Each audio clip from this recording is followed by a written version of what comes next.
प्रिय विद्यार्थियों, हम स्वतंत्र नियामक आयोग के बारे में पढ़ रहे थे। आज हम स्वतंत्र नियामक आयोग के कार्य और उसकी कुछ अन्य बातों के बारे में देखते हैं। स्वतंत्र नियामकीय आयोग जो हैं अमेरिका के अंदर, इनकी स्थापना किसी विशेष क्षेत्र की कुछ गतिविधियों को नियंत्रित करने के लिए की जाती है। किसी भी आयोग के कार्य तथा उद्देश्य उस अधिनियम में वर्णित किए जाते हैं जो कांग्रेस द्वारा पारित किया जाता है। यद्यपि सभी आयोगों के कार्य एक समान नहीं होते, फिर भी उनके कुछ कार्यों को पिफनर ने उल्लेखित किया है। पहला है उद्योग तथा सार्वजनिक नीति के उद्देश्यों की क्या है, जानकारी उपलब्ध करवाना। शासकीय अर्थात सार्वजनिक नीति को क्रियान्वित करने में सहायक नियम तथा विनियम बनाना और उसकी घोषणा करना। नियमों को क्रियान्वित करने के क्रम में उठने वाले विवादों का निर्णय करना। नीति एवं नियमों का उल्लंघन करने वाले व्यक्तियों या संस्थाओं पर अभियोग चलाना। संबंधित तकनीकी क्षेत्र के प्रशासकीय विभाग व निजी उपक्रमों के मध्य समन्वय स्थापित करना। सार्वजनिक नीति तथा नियमों के संचालन में जो बाधाएं आती है उनका क्या है, पता लगाना। आर्थिक, व्यापारिक व वित्तीय गतिविधियों के संबंध में जो भी समस्याएं हैं उनके समाधान के लिए सुझाव प्रस्तुत करना। सुझावों, समस्याओं तथा उपलब्धियों सहित वार्षिक रिपोर्ट जो है उनको क्या है, कांग्रेस को प्रस्तुत करना है। इनकी प्रकृति के बारे में हम देखें तो इनकी जो प्रकृति है वो मिश्रित प्रकृति है।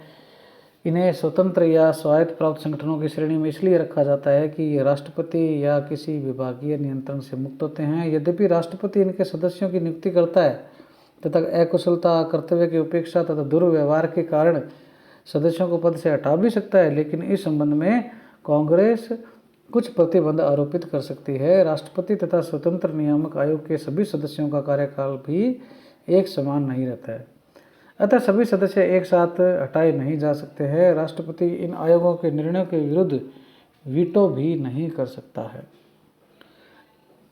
ये प्रशासनिक संगठन भी हैं।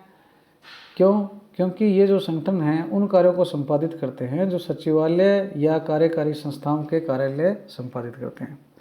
उदाहरण के लिए लाइसेंस है, परमिट, नो ड्यूज है, अनापत्ति है, पंजीकरण से संबंधित अन्य मामले जो हैं वो सार्वजनिक नीति को क्रियान्वित करने के क्रम में प्रशासनिक संस्थाएं इनको पूर्ण करती है। वे भी क्या है, इन आयोगों के पास हैं। इनको अर्धविधायी संगठन की प्रकृति भी है इनकी, क्योंकि यह आयोग सरकार के नियम तथा विनियम निश्चित करते हैं। यद्यपि विधि निर्माण का मुख्य दायित्व विधायिका निर्वहित करती है, तथापि प्रदत्त विधायन प्रक्रिया के अंतर्गत कुछ शक्तियां उन्हें प्रदान कर दी जाती है। इनको अर्धन्यायिक संगठन की भी प्रकृति है, क्योंकि जो स्वतंत्र नियामक आयोग द्वारा आरोपित व्यक्ति या संस्था के विरुद्ध जांच व वाद निस्तारण के रूप में की जाती है। भारत में प्रशासनिक न्यायाधिकरणों की कार्य प्रकृति के अनुरूप ये आयोग अपने अधिकार व विषय क्षेत्र के मामलों में कतिपय न्यायिक कार्रवाइयाँ भी करते हैं। तो इस प्रकार से ये क्या है, इनकी मिश्रित प्रकृति है। अब इसके बाद में इसका स्वतंत्र नियामक आयोग जो है उसके क्या लाभ और क्या महत्व हैं उसके बारे में देखते हैं।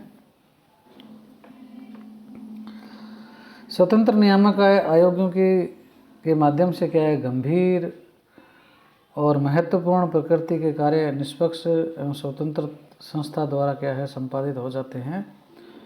नौकरशाही के परंपरागत दोषों जैसे लाल फीताशाही, भाई भतीजावाद, भ्रष्टाचार से यह संगठन प्राय मुक्त हैं। राष्ट्रपति एवं संगठनों के सदस्यों का कार्यकाल समान न होने से राजनीतिक हस्तक्षेप, द्वेष भावना उत्पन्न नहीं होती। विशेषज्ञ सदस्यों की सेवाएं पाकर ये संगठन कार्यकुशलता से कार्य करते हैं। इनके कार्यकरण में क्या स्वतंत्रता के कारण लोकशीलता बनी रहती है।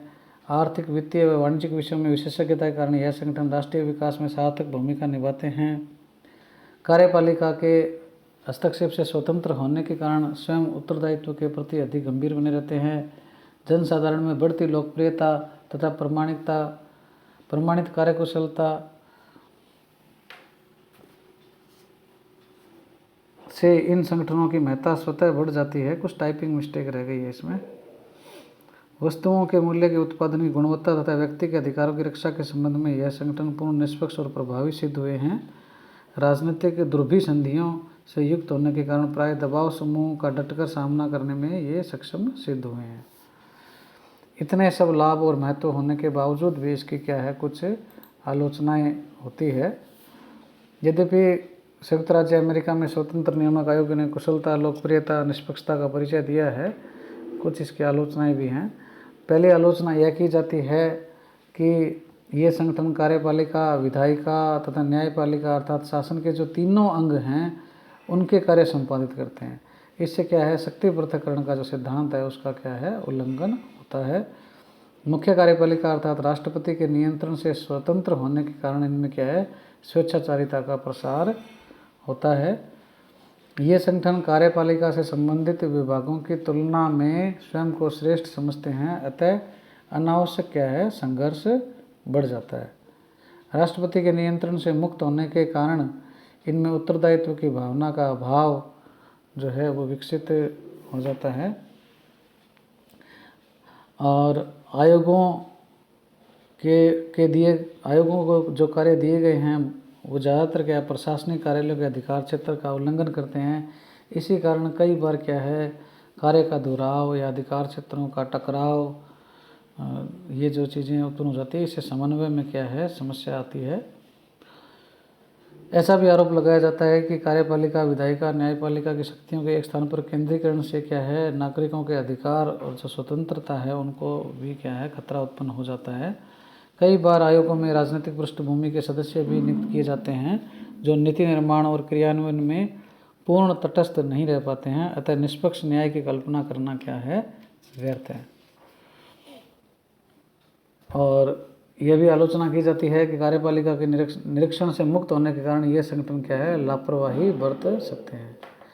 तो इस प्रकार से स्वतंत्र नियामक आयोग के कार्यकारण के संबंध में आलोचना करते हुए ब्राउनलो कमेटी 1937 में गठित हुई थी। उन्होंने कहा था कि यह आयोग उत्तरदायित्वपूर्ण तरीके से कार्य करते हैं तथा राष्ट्रपति को उत्तरदायित्व के संगठनों में डाल देते हैं। राष्ट्रपति को इन आयोगों के संबंध में कोई नियंत्रणकारी शक्ति प्राप्त नहीं है, जबकि मुख्य कार्यपालिका के रूप में वह सर्वाधिक उत्तरदायी व्यक्ति है। इसी प्रकार रॉबर्ट कुशमैन भी आलोचना करते हैं। वो कहते हैं कि नियामक आयोग राष्ट्रपति के संचालन और उत्तरदायित्व के क्षेत्र बाहर अनुत्तरदायी संगठन है। लेकिन अटॉर्नी जनरल की कमेटी 1941 ने इन आयोगों की स्थापना को व्यवहारिक माना और सेकंड हूवर आयोग ने स्वतंत्र नियामक आयोगों को अमेरिकी संघीय सरकार में असाधारण विकास करार दिया है। और वह यह स्पष्ट करता है कि इन आयोगों का कार्य सरकार के मुख्य कार्यों से बहुत कम संबंध तथा समन्वय रख पाता है। इन आयोगों की कार्यप्रणाली में सुधार के लिए भी क्या है, ब्राउनलो कमेटी ने कुछ सुझाव दिए हैं। इन्हें संबंधित प्रशासनिक विभागों के साथ मिला देना चाहिए तथा आयोग केवल प्रशासनिक अधिनिर्णय के मामले स्वायत्ततापूर्ण तरीके से निपटाए और योजना, अनुसंधान, अभियोजन की पहल जैसे कार्य प्रशासनिक विभागों के ब्यूरो द्वारा किए जाने चाहिए। इसी प्रकार यह सुझाव भी दिया जाता है कि इन आयोगों की प्रशासनिक, विधायी व न्यायिक शक्तियाँ अलग कर दी जानी चाहिए और कांग्रेस के नियंत्रण में वृद्धि करते हुए न्यायिक समीक्षा का क्षेत्र भी विस्तृत किया जाना चाहिए। इन आयोगों की कार्यप्रणाली में सुधार हेतु राष्ट्रपति फ्रैंकलिन डी रूजवेल्ट के कार्यकाल के दौरान प्रतिभूति व विनिमय आयोग सनसेट लेजिस्लेशन का सहारा लिया गया था और इस प्रकार से क्या है, सनशाइन एक्ट जो है उसमें भी प्रावधान किया गया कि कतिपय कुछ सरकारी अभिकरणों की कार्यवाही विवरण जनता के सम्मुख भी रखे जा सकते हैं। तो इस प्रकार से क्या है, स्वतंत्र नियामक आयोग जो हैं वो अमेरिकी व्यवस्था में बड़ा महत्वपूर्ण हैं और अब वो अपने आप में क्या है, एक नियामकीय आयोग के रूप में अच्छी तरीके से कार्य कर रहे हैं।